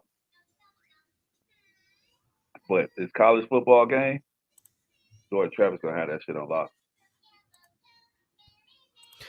What FSU game made you the most happy, and what game made you the most pissed? Most happy. I know the game that made me the most pissed. There's probably two of them, and they're both from like recent times. That Auburn national championship game really did it for me. The game that made me the most pissed, and it's between that damn Boise State game and that damn Miami game in Willie Taggart's first freaking year. Those two games pissed me the 13-2 loss to Oklahoma was the one that probably had me most that's pissed. a big one too. But that year we lost to Miami, man, and we was blowing them out and letting them boys come back. And that Boise State game, them two games, I want to hurt somebody after watching that shit.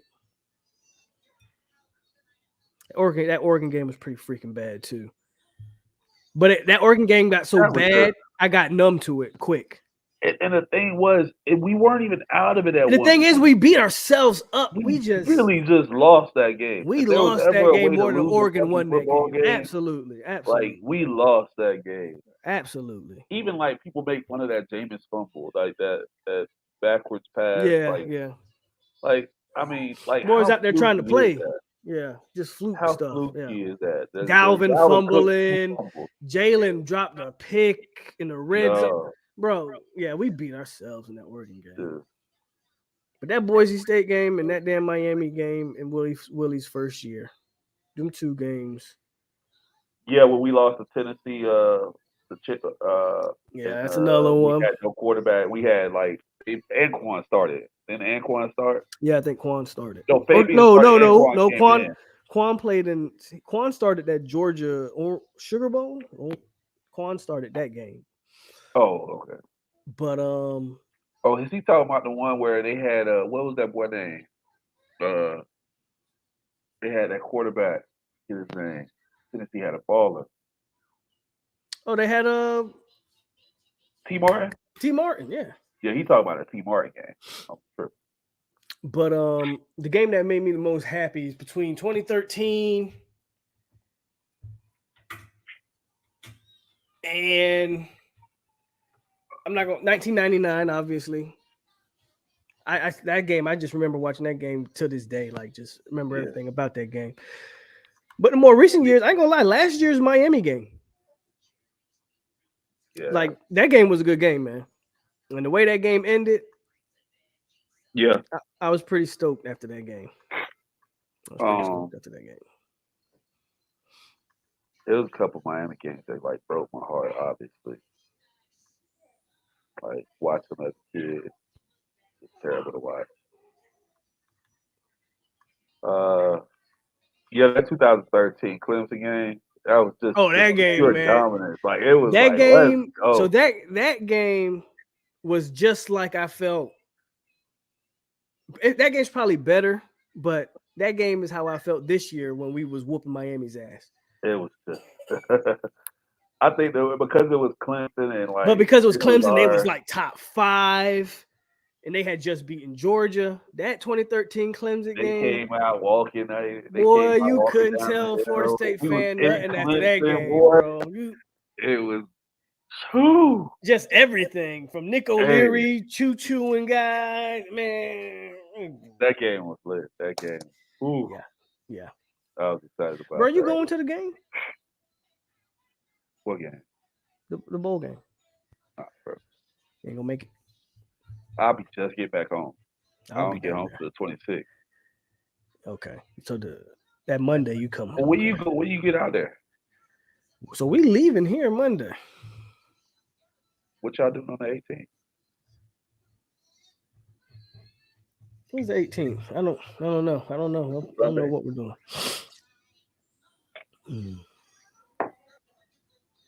Oh man, that game! I forgot about that. Probably because I had to put that game away. Yeah, that game.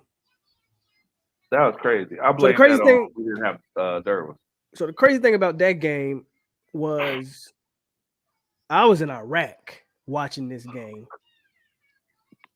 and got my Florida State stuff on, and I'm just sitting there looking stupid as we get boat race, and I'm like, bruh, these boys made me come out here to watch this, and I'm look around all these people because, like in Iraq, obviously, there's nowhere I can watch the game by myself. I gotta watch it where everybody else is at. Yeah, that game was embarrassing, bro. Yeah. I blamed on we didn't have Derwin. Everybody was like, damn, why y'all got blue? I was like, we ain't have no answer for Lamar. Derwin wasn't there. And I don't know how I feel about the JSU game, to be honest with you. Sometimes I don't even think the game happened for real. Didn't happen. I think Middle Tennessee State beating UM made it all better. Oh, definitely. Yeah. It made it better.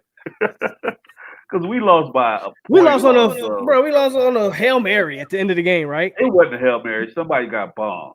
Okay, fair enough. Still, Boy got bombed. last play of the game is my point. Last and play of then the game. outran. Last play of the game, though, right?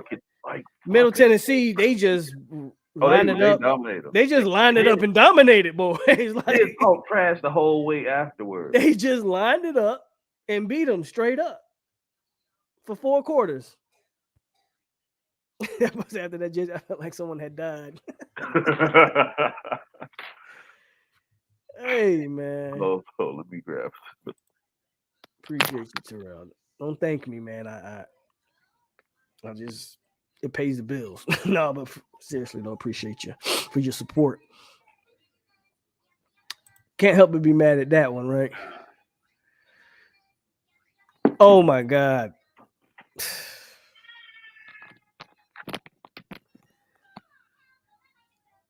Georgia Tech was bad, but that was COVID. But this game right here, the block at the Rock. Willie Taggart had maybe the greatest offseason in the history of Florida State from a PR standpoint. Lethal simplicity, baby. What? You cold? Go get your blanket. The boy, that man came in here. He just ingratiated. The fan base was excited. He said all the right things in every interview leading up to it. And then that first game happened. And Virginia Tech, not even a good Virginia Tech team, smoked us.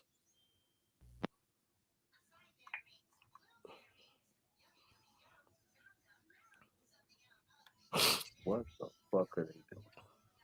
Happy is 2013, 2022, Florida. Pissed, I would say NC State. It wasn't Willie's fault. Okay. Whose fault was it then, damn it? When Georgia Tech blocked Aguayo's kick, yeah, I remember that one too. That was crazy. Returned it for a touchdown. He lost.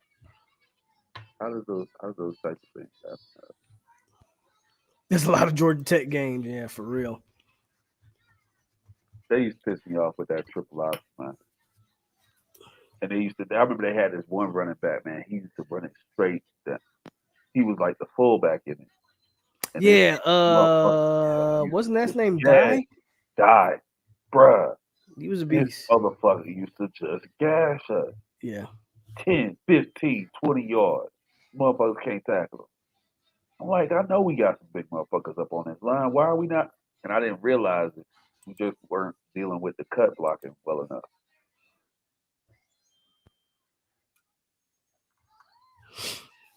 I'll take Philly. Y'all bring whatever more questions you have, though. What you drinking on right there? Wine? Taking it simple. Sangria, yeah. I gotta get my system in good order. Y'all remember when Taggart was voted the most overrated coach when he... Yeah, I remember that. And I remember sticking up for him. Like, they just hating on the brother. Well, damn it. Maybe they had a point. Mr. Orr. Or M. Roar. M-Roar, that's what it is. We still under Candy Fisher curse. No, we passed that, bro. Stop it. Who are his favorite portal players he wants in our class? Anybody, or we gotta be realistic. I'm not sure. I'm not sure. Let's see. I predicted. I said this earlier. I said that we get 4 to be. I predicted we gonna get Bell and Byers. Bell, Brown, and Byers. I think Bell and Byers is gonna happen. I like to see us get one of the 2 DBs, either Grimes or the Boston College safety, or even the safety out at Virginia. Do you think with Akeem Dent coming back that we need to take a safety though? I do. So you don't like Akeem and Shaheem? I'm not fond of. I don't know. I think who aren't you? Hold on, no. Who aren't you fond of? Keith Gavin was a bust. I mean, he had that one play, but anyway. You're not fond of Shaheem? What don't you like about Shaheem Brown's game? I solid. He's solid. That's about it. Okay, what don't you like about his game? I feel like he's unremarkable. What does that mean, Terrence?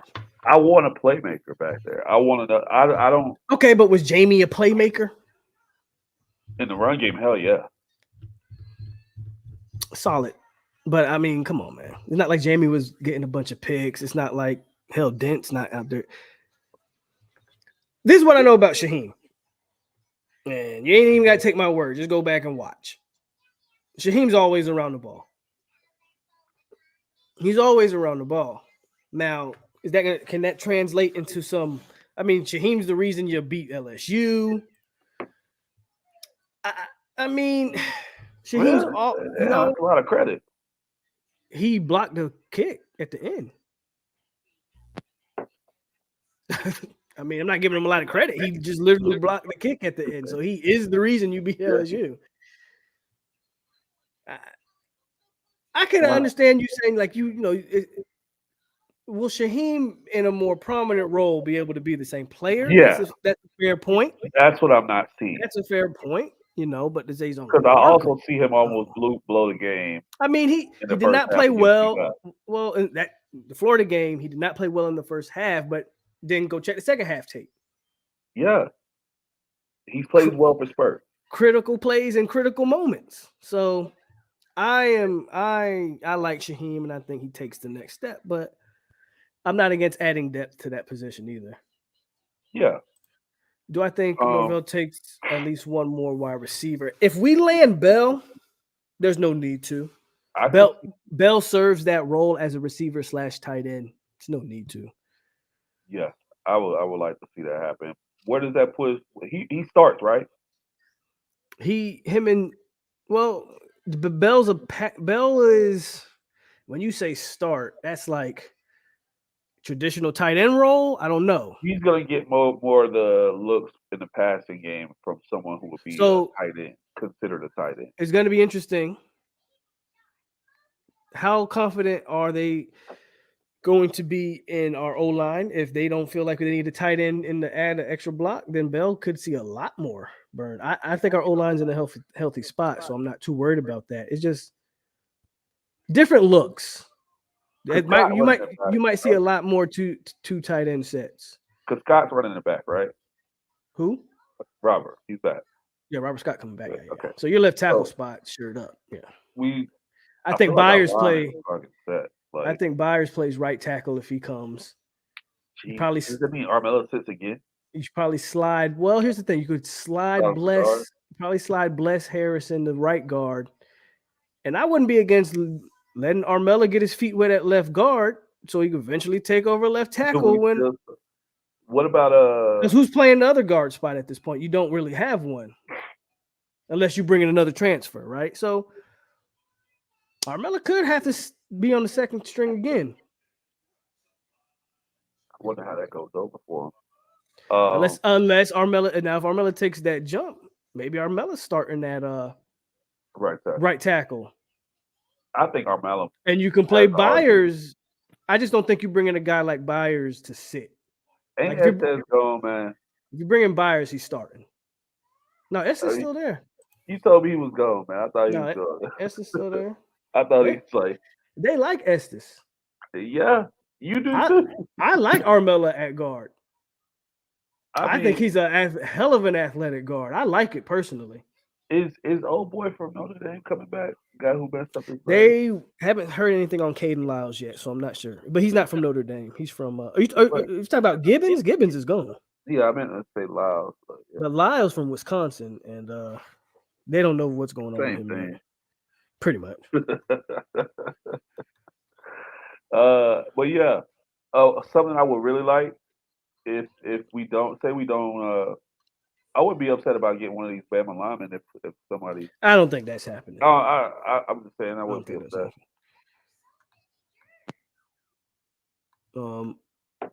If we do pull a guard, I think it's that dude out of Colorado seems to be who they're interested in.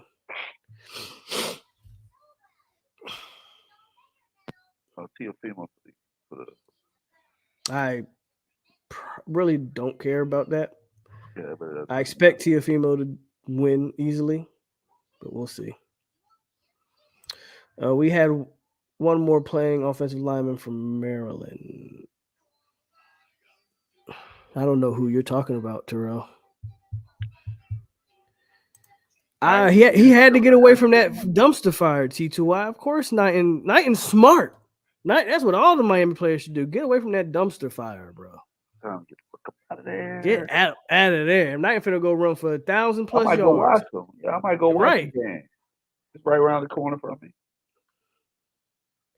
Maryland offense. We did not have a Maryland offensive lineman, bro. Who are you talking about? No idea. You think you're making that one up, or you got him, or you have him mixed up with Caden Lyles, who's not from Maryland. He's from Wisconsin. Yeah, he's talking about Lyles, bro. Got to be talking about Lyles, right? Hey, like I said earlier, same school, bro. All those schools, same shit. Wisconsin, Maryland. Wait, Manny Pacquiao's fighting? No, he's not. I thought he retired. Maybe he's doing a what's it called? Charity fight or something, like an exhibition or something. Maybe like Mayweather do. I don't know, bro. If it ain't fighters I care about, he said he wanted to fight. He wants to fight one of the guys. Oh yeah, he is fighting somebody. DKO, or whatever the hell. What is man? Pacquiao, what, 45 or something crazy like that now? Get the hell out of here, man. Get the hell out of here. He talking about he would fight Crawford. You heard Earl got in another car accident? What? Out here? Yeah, apparently. Now, this was not his fault. He wasn't drunk or nothing, but apparently a 14-year-old stole a car and hit him. Oh, damn. Yeah. That's wild. He can't be talking about the lineman from Charlotte because Demetri Emmanuel played every snap this year. He didn't get hurt. Yeah, he talking about Lyles. You gotta be talking about Caden Lyles. Demetri Emmanuel played every snap this year. You could argue Demetri Emmanuel was your best guard. I know people give a lot of credit to Dylan Gibbons, and he deserves it, but go watch. Emmanuel was very solid. Jared Jackson going to Miami? Apparently he was on an official visit at Miami. Them boys desperate for talent down there, boy. I think that's great. Hey, so Jackson for Jackson? Yeah, we traded Jackson for Jackson. No offense to him. I mean, what tandem is better? Freeman, Wilder, Carlos, Ward, Benson, Toafili. I mean, you got to go with Freeman, Wilder, and Carlos because they won a natty. Won a national championship. Yeah, they won a natty. And any one of them was like housing it off of. And now, let's look now. As running backs if we look at this talent for talent, Carlos Williams is the best talent on that list, bar none. What Carlos was. Just as a physical specimen, Carlos Williams was. Carlos could have been it. Remember? Oh, you were there for that conversation about Carlos. Yeah, we talked. Yeah, we talked to. We never brought that up here, did we? No, he didn't. he didn't really, keep certain stuff in house. Yeah. I didn't But like it was just like, well, we can mention that. Like, yeah, it was a shock. Basically, we talked to an NFL player. The way his NFL career ended was on him. It was all Right. on Rose. Me and Well, Terrence. we know that. Everybody. We was at at your baby shower actually, or event, and talking to an NFL running back, and he just gave us the insight on how Carlos Williams was as and he admitted like that dude was just a freak of nature, but the reason his career ended was because of himself. But yeah, I never brought that up. Remember, I'm just a light skinned dude, bro. I'm not supposed to like know and talk to people. That's what we for. Carlos could. And remember, he played safety or whatever he played. Yeah, he came out of high school as a safety. He wanted to play running back. Finally got a chance. Oh no, he didn't want to. And then finally, I think Jimbo went over. It was like, nah, let me put you on running back. Darius is coming back. That's another guy. And he's your swing O lineman. That's the guy they put in to play all positions. Yeah, they can play any position on the O line whenever they need him. So is Maurice really going to start at center? I think so. I mean, to be fair to Maurice, he did not play bad this year. I just need him to get bigger. Somebody get a better sandwich, bro. I got a meal plan. I'll put him on my meal plan, bro. Man, we just gotta get contact with him, man. I need to get this guy at least to 295. He can get to 300, man. D tackle that went to Maryland and transferred to Miami, and now he's at FSU to be close to his sick mother. He's from Jackson. We know exactly what you're talking about. Appreciate that. He's just one of the most physically gifted athletes you've ever seen, bro. Hey, I might hit up Tootsie's next weekend, Joe John. Thanks for reminding me about that play. He had he had issues for sure. He had several baby mamas.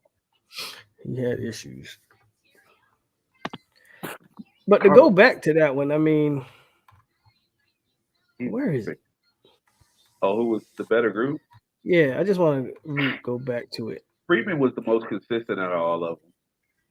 But Freeman and Ward are very comparable. The Freeman and Trayshawn Ward, let's say they're comparable. But Freeman has had the better Trey career. Benson's the best athlete out of this bunch, but he's not the athlete that Carlos was. And you talk about Wilder. And Wilder and Toafili, it's hard to go there because they're just guys. Way different in terms of their skill set. And that's where, if you look at them as a group, Toafili has a skill set that is not there in the other group. But Wilder has a skill set that you do not see. There's nobody that runs. Benson doesn't run harder than Wilder. Benson doesn't run harder than Wilder. Yeah, he's more explosive than Wilder. Yeah, but I'm saying, like, when you look at a power runner, Wilder is the better power runner. Like, I won't disagree. Not to mention, you start talking about fullback on that team. What? What are we? We've lost it. That's gonna be We've lost it. It's getting late. We've lost it. We're going too far. It's getting late. This team would get both. Man, stop. Skull dragged. Mollywop. First of all, let's say we do like our offense, right? 2013's defense. That D line would eat our line for breakfast. It's all-time defense. You can pick. Trav would throw 3 picks in this game. Now Jameis would kill Adam Fuller's defense. Oh my god! Oh, he lighted it up. Oh my god! I got 2013 dropping 50. Yeah, I agree with that. They dropping 50, bro. 2013 putting a 50 burger on 2022, bro. They putting a 50 burger on. I hope that 2022 puts up 14 to 17 points. I think 2022 could score about 24. 17. I got it at 17. But they not stopping that offense. Yeah. They got nobody to handle Nick O'Leary.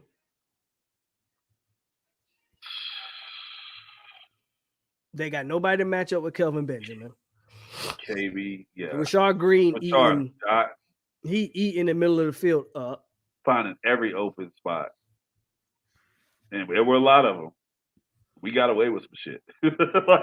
And the only intriguing matchup would be Jared versus Cam Irving. That's the only intriguing matchup that I would like to see. Cam Irving. That'd be a good matchup. Cam Irving versus Jared Verse would be a hell of a matchup I would like to watch. Outside of that, bro, ain't nothing to watch there. They get dog ball. Right. Outside of that, there's nothing to watch there. I think we can get some rushing yards. I mean, I think we could. I think we get.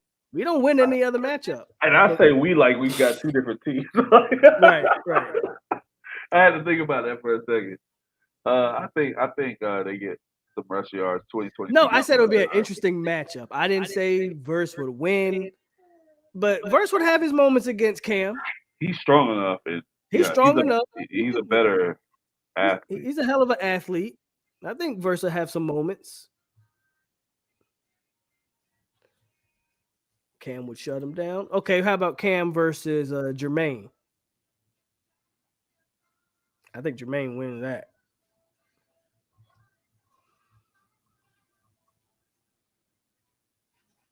Yeah, Wilder ran high. So is 2013 the best FSU team? From a pure talent point, maybe, yeah. Yeah, overall team. Just like from top to bottom, player for player, probably. That's the one team that I think, as of that year, the people who were on the field, if we had to go up against any other team, best team, whatever year, I'm going with that team easily. No, I agree with you, Ardavius. I'm just saying it'd be a matchup I'd like to watch. It is probably the only matchup I would like to watch. It'd be a good matchup. Yeah, it'd be a good matchup. It's all I'm saying is it'd be a good matchup. I'm not saying Verse is doing anything. And yeah, you can flip Verse to Bobby Hart side and all of that. You could. I shoot. Patrick Payne might do well again. Well, Bobby Hart is an NFL starter as well. So like, yeah, that's what I'm saying. That's everybody tough, on that line actually started some snaps for an NFL team, all the way down to Stewart. I know we like that we went 9-3, y'all, but we ain't matching that team up with that team. Y'all have lost y'all's minds. Y'all got to remember how good we used to be. If ever there was a time to remember how good we used to be. And again, notice we focus everything on like the defensive side. If we talk about offense, we don't have a chance at all. There's nobody we can match up with. Like, who's our best receiver? Johnny, like Ontario. PJ locks Ontario down, bro. Like, Darby locks. I mean, I guess maybe Johnny could have some moments because he's 6'7", but bro, nah. Joyner cleaning up all of that.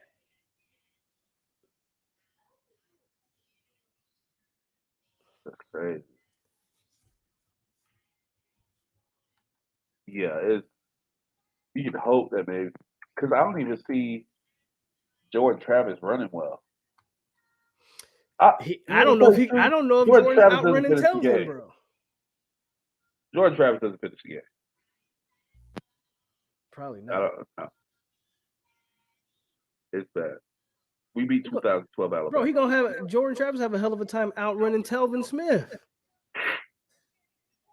Oh, he's saying they bring up the 2022 knows a lot. Terrell, stop. You're sleepy. You're drunk. You're tired. 2022 ain't. We're not. We're You're solid, trolling, bro. man. You're and trolling, I think bro. we'll be better than we will be far better than we were this year, next year, and that'll be because of experience and knowing who we are and playing better. Was this the post Jameis year? No, this is the year after the post Jameis year. Well, yeah, you're right. Post Jameis year. I'm sorry. This is Everett Golston's. This is Everett Golston's. Yeah, we beat that team. Yeah, I'm not fond of the 2015 team. I'm fonder of the 2016 2016 team. The 2012 team. I like the 2016 team because I think DeMarcus Walker was. I'm not sure we could block. Like if you did that team, this team versus 2016, that'd be a hell of that. Now that's an interesting matchup. Because that 2016 had obvious holes, but it also had some dominant play from some guys like Dalvin, DeMarcus Walker. What do we do about Dalvin? You know, Is that the year Dalvin should have won the Heisman? 16. 15? No, it's 16. Where he was a one-man wrecking crew that whole year. Yeah, that's Auburn 16. beat Clemson by his 16. goddamn self. Yeah, Give that's my 16. pizza.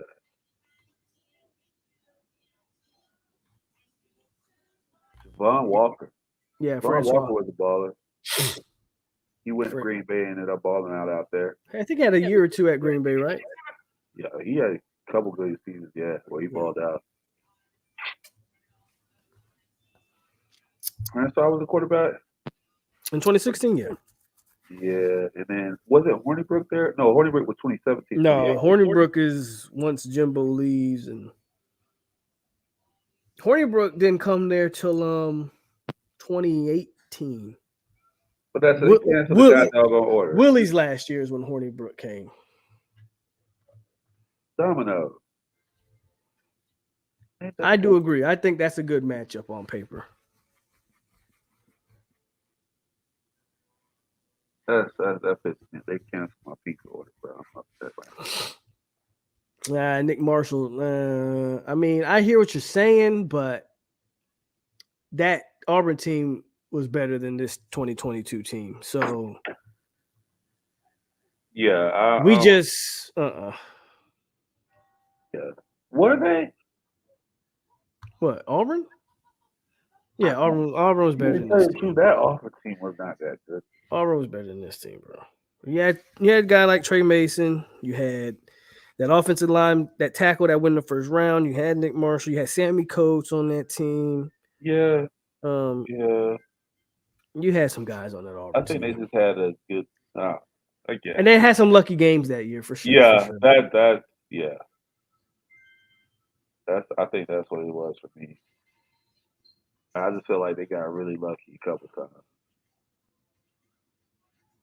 Wait, Bud's fighting tonight too? No, he's not, bro. No, Bud's not fighting tonight. I thought that fight was. And if he is, it's on Black Prime. Ain't nobody watching that crap anyway. I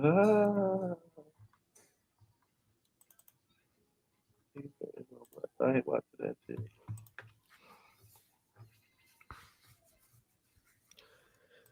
Bro, we don't have enough of anything for 2013 team. It ain't happening. We don't have enough speed. We don't have enough size. We don't have enough. You name it. We probably ain't got enough. We'll gotta wait and see how next year plays out, but we'll see. I'll take the 2023 team, and that team ain't even played yet.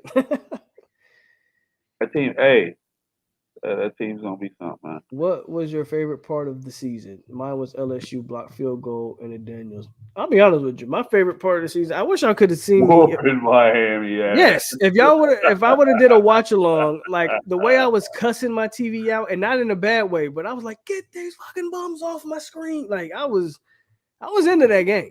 Oh, it was so lovely. And it just had everything to do with, people who will come on here and tell me how great Miami was going to be. It was so lovely. To just physically dominate that team was probably the best part of the season. No chance at any point. Right. They never, at no point in that game were they a threat. And I loved it. That's how it's supposed to be. Fantastic.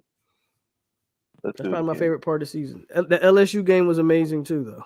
Running back. Running back. Yeah, we're not doing watch alongs no more. Nah. After JSU, nope.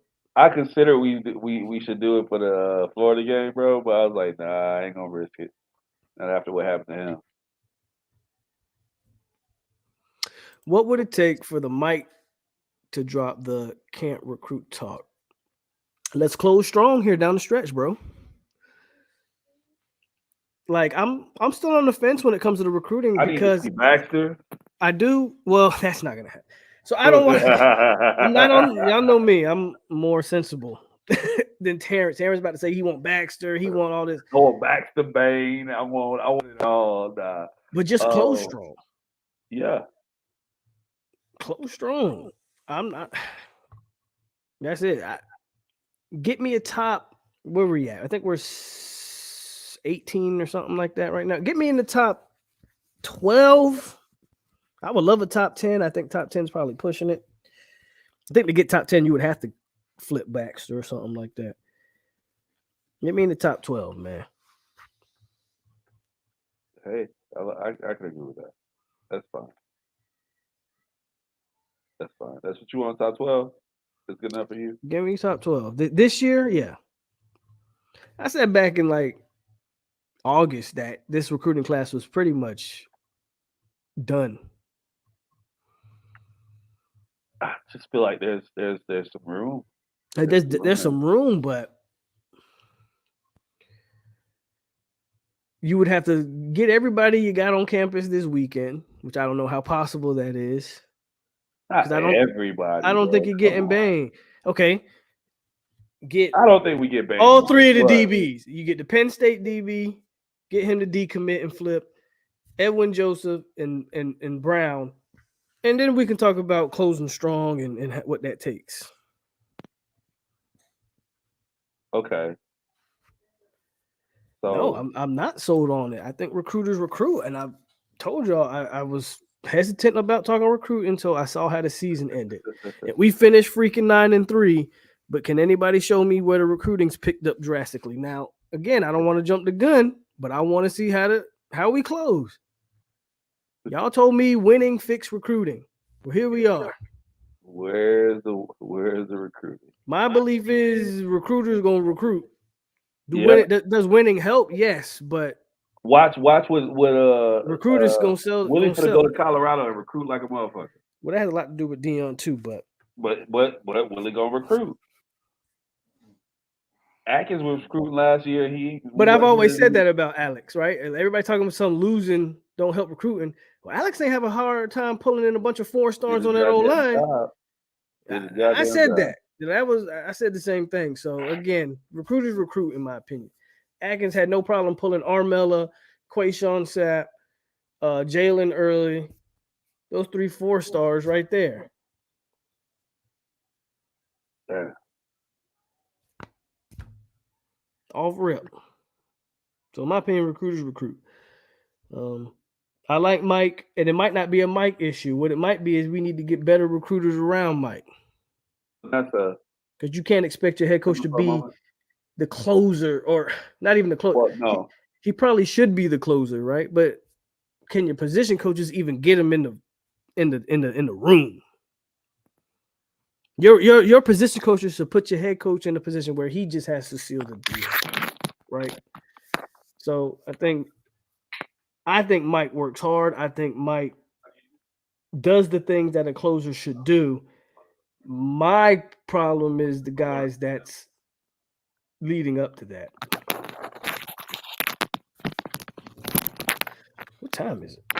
Oh, shoot.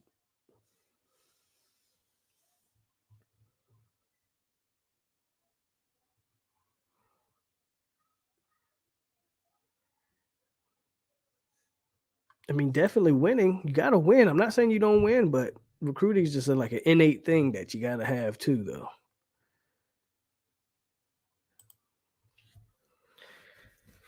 Terrence, you muted.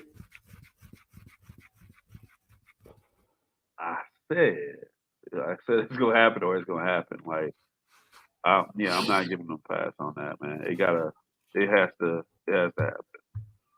Like, we're in a good situation right now. I think we've had some talent really develop and make some great jumps. Right, it's time to capitalize on that. And then on top of that, so for one, we got a chance to win next year. I think we have a chance to be really competitive and possibly be in a situation to win a national championship if all goes perfect next year. Maybe make a playoff. Maybe, at least win an ACC championship game. We have that possibility. I outside of that, like you got to start recruiting to get people like to continue that. I'm with you, bro. Like those 4 and 5 stars got to come through the door, man. You're not winning championships with just good character guys, as they want to say.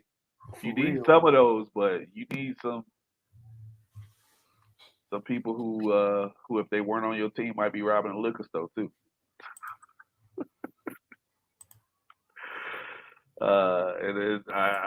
I'm just saying, people who out there and they hungry to play, and make a change in their life and do something positive and win and be a part of something and take that guidance. Like, because there's some athletes, and we all know there's some athletes who just didn't make it, that's sitting at home. You got to be able to go out there and get those guys and give them the right guidance. And Mike, apparently, he's that person that can actually guide. He can lead. Like, people talk about Deion and his program that he has, and what he's doing. Like, Mike has, I guess, at this point proven he can. Yeah, you need what you need.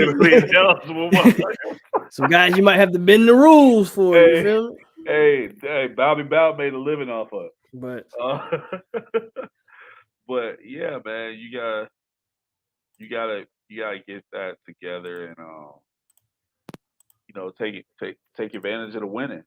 Winning, if winning is all, and that's what helps with recruiting, then you know what? If that was the truth, let's be honest, then Boise State would have been a much better team for a program.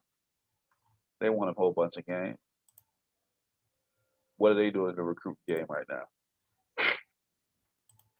So, winning isn't the answer to everything. You need a couple crazy motherfuckers to win, yeah. If I'm going to get into a fight, I need a couple motherfuckers that I know is crazy. And with that said, bro, it's been 3 hours and 30 for me. I am done. Yeah. You came on a little late. No big deal, man. And I might have to hop on with you during the week just to blow off some steam, about to go jump into the 10 toes down next week. I got you. Getting married. Yes, sir. So I don't know what if you happen to go live before on Sunday before my wedding. Who knows? I might hop on just to cut the tension. We'll see what happens, man. I don't know. Y'all gonna be in we'll still be. Where y'all gonna be at? In Palm Beach? And when we go, oh no, we'll be in Central Florida. We'll be in my mama house. We might have some. I mean, I'm sure I'll drive my way down to down that way. Vanessa would love to have y'all if y'all decide to come to the wedding. I know it's We'll see if we can make a move. We'll have an open table. Yes, sir. Anything else you want to say before getting out of here? Hey, man. It's great to be a part of Florida State football right now, man. Looking pretty good. Yeah, some good things going on, man. I'm in a good mood. I'm glad. It's been a long time since he's been in a good mood, y'all. Yeah. Shout out to Mike Norvell and what he's doing with the program. Doing great things. Really excited for where Mike Norvell has the program headed. Yes, sir. That's all y'all get. Otherwise, man, I'm out. Y'all boys take it easy. All right, bro. All right. And with all of that said, Sporadics, you hop on here. Yeah, you came back and we still on here, but I'm getting out of here. He said, great news is coming. Uh-oh. He want to breaking news, and I'm about to get off here because I haven't been on here for 3 hours and 30 minutes. Hold the news, Sporadics, but thank you for letting us know. But I'm going to get out of here. And as always, man, there's your boy Polk over here on 863 Seminole TV. Y'all heard it here first. Great news is coming, so we'll see what happens with that one. Stay classy, Seminoles, and we are out here. Go Noles. Somebody said Bane just signed. Stop lying to the people. And we are out here, y'all. 3 hours and 30 minutes. We went strong. Catch y'all next time.